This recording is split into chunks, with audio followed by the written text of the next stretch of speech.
Ladies and gentlemen, hello and welcome. I am at Mannheim.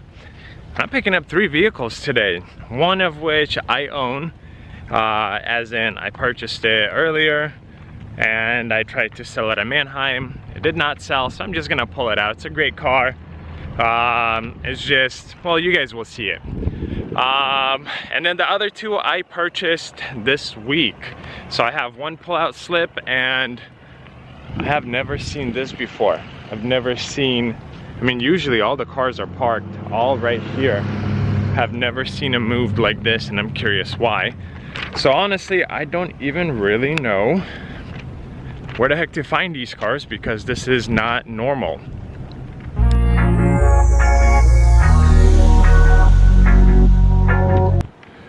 But as I'm walking through, hopefully I will notice at least one of the cars. Hopefully I find 3 cars, because then when I return for the other 2, it will be a lot easier to find them, so I won't have to look around. I am pretty sure I see my first one, and I know it was kind of low on gas, so I was going to fill it up, but I didn't. I mean, I was gonna grab a jerry can, I did, but I didn't put any gas in it. But this is my Dodge Caliber. It's actually a really nice car. Did quite some work to it. We actually have 1 bar left, so I should be able to make it to a gas station and put some gas in it. But I put a new battery in it. It has new front rotors, brake pads, oil change, and then I replaced a few sensors or something in the engine bay. I don't remember exactly what. But this is a green light car, meaning that I was selling it with a mechanical guarantee. And I mean, it runs really well, but it's a Dodge Caliber. They're not very desirable, and it's a 5-speed manual. Not many people can drive a stick shift. So that's why I was like, hey, if I could sell it to another dealer, make a little bit of money, and then they could sell it to someone else, then by all means. If not, so taking it back to the lot. So we're gonna do that. This one is more or less not very exciting, but it's my car. Somebody had a Snickers in here. I already detailed this car. This is literally like frontline ready. I mean, it's been sitting for a while, so maybe a car wash, but this car is ready to go to its next owner. There it is. Oh, this one made it back to the lot. No surprises, because I mean, it runs great mechanically. Again, I took it through emissions. It's ready to go. It's ready to be sold. Clearly it's a little bit dirty, but that's okay. Tried calling Mannheim to make sure they get the payment processed. I called them 3 times now with no answer. And when I was there, I saw there's people there, but due to all this COVID stuff, the doors are locked essentially. They're only open auction day, which was 2 days ago. So everything is more or less done through the phone, and can't really get much done when they're not answering. So I guess I'll have to hang out at the lot for a little bit. Until they process the payment, so I could get those releases. 2 hours later. Back at Mannheim, let's find these other 2 cars. So 801, I think, is this section right here that I'm walking towards. And those are the sold vehicles. Oh, I see my Miata. Okay, but I kind of want to grab the other car first. You guys will see it shortly. I'm going to try to find it. But Miata's right there between the Ford truck and the Honda Civic. Alright, so this other car is very unexciting. It's actually a PT Cruiser. But why I bought it, one, it's a cheap price. I paid $1,300 for it with like 110,000 miles. And 2, guys, believe it or not, I really wanted, oh, I think I see it. I really wanted a PT Cruiser as my first car. Many years ago. We went to a place that sold kind of wrecked cars, and they had a PT Cruiser. And of course we didn't have a lot of money. This is it. And I sat in one and I was like, man, I could totally see myself driving one. It was very comfortable for my size. So I've kind of been interested in one. I know that's not the best car. I know they're kind of sucky and whatnot.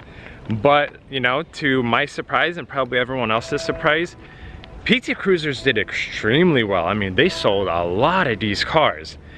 But now you could get them almost like pennies on the dollar for what they sold when they were new. Got a fighter jet taking off, which we'll probably hear in a second or two. There we go. But there's my PT Cruiser.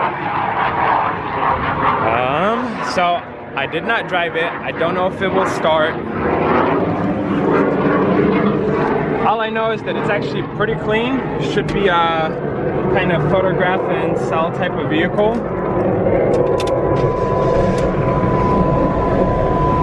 All right, let me turn this down a little bit. AC, yeah, there we go. So we got no warning lights. It actually sounds very, very healthy. I don't notice anything off the bat. And we have a 5-speed manual. Let's actually lower this while the AC kind of kicks on. We are off and we are moving. I don't know why that light behind me is still on.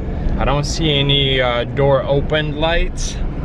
So it has to be something with probably like the light switches, which I will kind of poke around and try to figure out. But the goal right now is just pull it out and take it to the lot. Awesome, I got that light turned off. So guys, honestly, first impressions after a mile of driving, it's actually pretty nice. A few minutes later.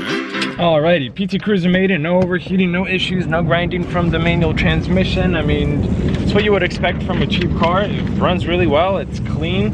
The only thing that I found that's wrong with it is AC doesn't blow cold. So either it needs a recharge or a new AC compressor. But gotta rush back to the auction before traffic starts, and I have a buyer coming in about 30 minutes. So we're gonna go back to the auction, try to grab the Miata real quick. And I am back at Mannheim to grab the last car. Today is a hot day. It's already 94 degrees and it's 1 o'clock. They are expecting a 100-degree day today, and the next few days are going to be very, very hot. So thankfully I have a convertible now. The only problem is it's a hardtop convertible. So I think if I want to roll with no top, I'll probably have to take it off at home and then leave it in the garage or something. But this is my little car. This one I test drove last week. I didn't notice any issues, and of course if I'm buying a Miata, it has to be a manual. I do not want an automatic. Don't remember if AC works or not. It does have a slight smoker odor, which is okay. We'll try to get rid of that. But last week I think they tried to start bidding at like 5,500. I got no bids, and if I am remembering correctly, I won this car for $4,300, highest bidder. And after fees it was like 46, 4,700, no, around 46, 47. So I think I got a really, really good price on it, considering, you know, what it is. I'm very happy with it. All right, so I'm gonna take this car to the lot, and I think with the PT Cruiser and whatnot, we will kind of walk around through them, see what they need, if this one will make it with no issues, and then kind of go from there. And here's the little Miata. As you can see, compared to the big truck, it is very, very tiny. So this one is a rebuilt title. It's been already fixed. I don't know why this is all jacked up, so I'll need to take a look at that because it looks like it's stuck. And I don't know how to fuel this thing up. The other thing I noticed when I was walking up to it is this tire is all chewed up. Like somebody tried to do really, really terrible burnouts. So we'll have to get new rear tires for this car. Aside from that, the car is actually really good. It runs really, really well. It might need a very minor detail, but mechanically it's sound. There's no grinding from the gears. I took it through all 6 gears. Took it up to 80 miles per hour. It runs really well. Oh, the other thing actually is there's a very, very minor gap. Like one right here. So I'm assuming this is just probably an aftermarket bumper. So my assumption would be that it had some kind of front end damage.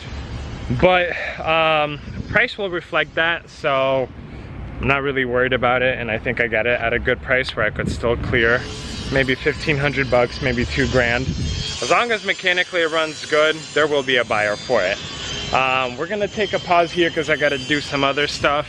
And then when we come back, we'll probably try to fill that up with AC. If that works, then that car will be good to go. Kind of go from there. The next day. Unfortunately, I lost track of time yesterday. I just had so much going on that I didn't I didn't continue the video, but I am back here. It's early morning. Today's gonna be another very, very hot day. I drove the Miata. I actually just took it through emissions. It passed with absolutely no issues. It runs really, really well. Clearly rebuild title.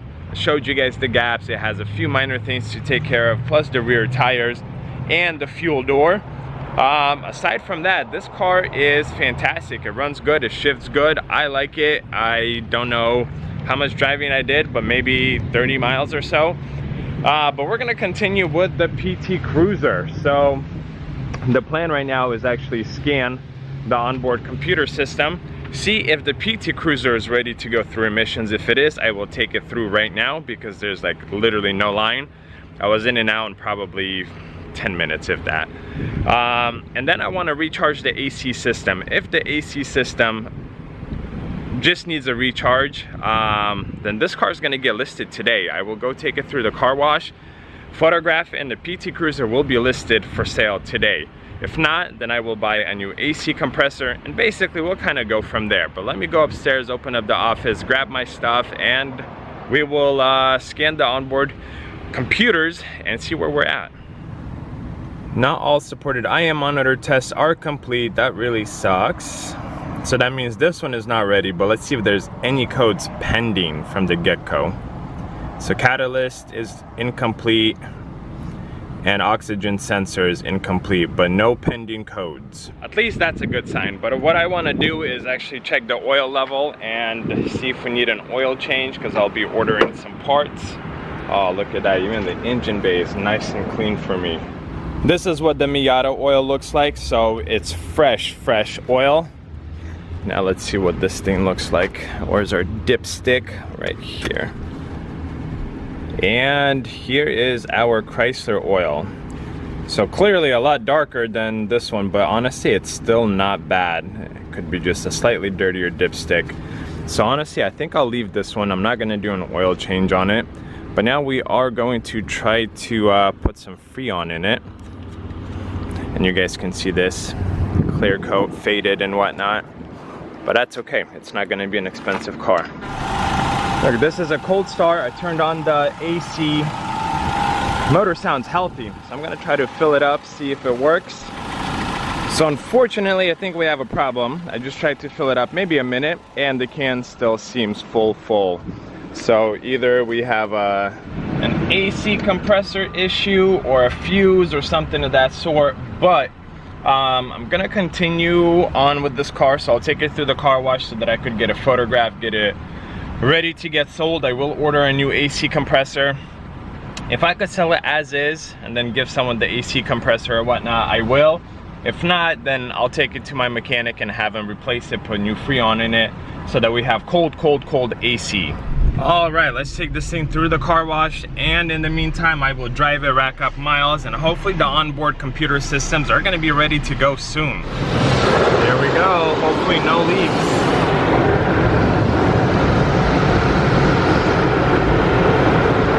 So far, looks good. And get this thing washed and take it back to the lot. Let's take a look at this beauty. Beauty, I say very, very vaguely. So clearly, used car has a few imperfections, but honestly, this car is very unique. Like, look at this. And your window controls are in the center. It's a little bit awkward having to reach down, but at the same time, it is very, very unique. Now look at how this thing opens. Oh, let me get the key. You got ample space. From my understanding, these seats recline down. They do indeed. So I mean, it's pretty nice. The color is very unique. I like that the dash over here also matches the color. Windows are power, but mirrors are manual. Got a nice shift knob. Again, windows are up here, which is very different. I mean, the car itself is actually kind of cool. And driving it, you don't realize how close this mirror is. There's a few times where I kind of try to put my hand out and kind of clip the mirror. But again, I mean, it gives it personality. There's definitely nothing being produced right now that looks like this. I got a new AC compressor ordered, 122 bucks, something like that. Should be here in about a week, which is, you know, a little bit unfortunate that it's gonna be this long, but it is what it is.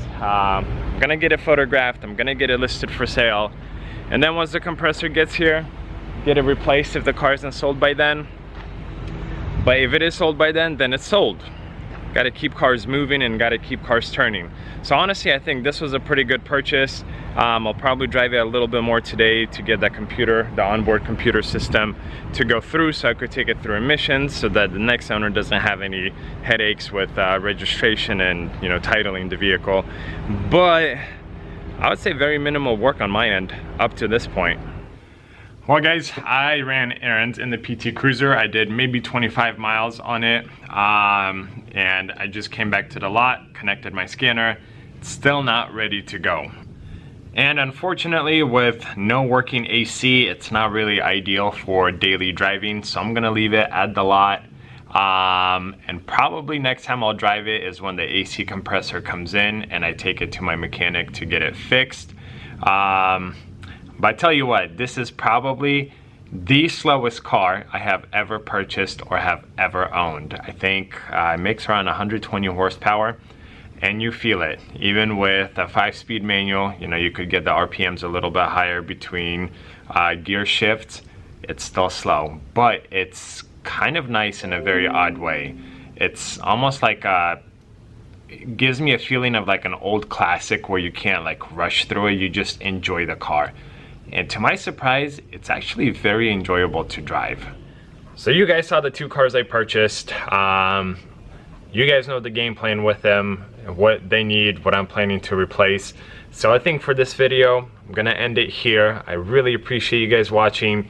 If you wanna see, you know, more or less the complete product, the second part of this video, consider subscribing to the channel. I think in the end of the second video, we'll go through numbers and probably I'll share with you guys how much money I made on these two cars. You'll see exactly what I did to them and more or less the whole process. So again, this is it for this video. Thank you so much for watching. I really appreciate your time. I really appreciate your support, and I will see you guys in another video.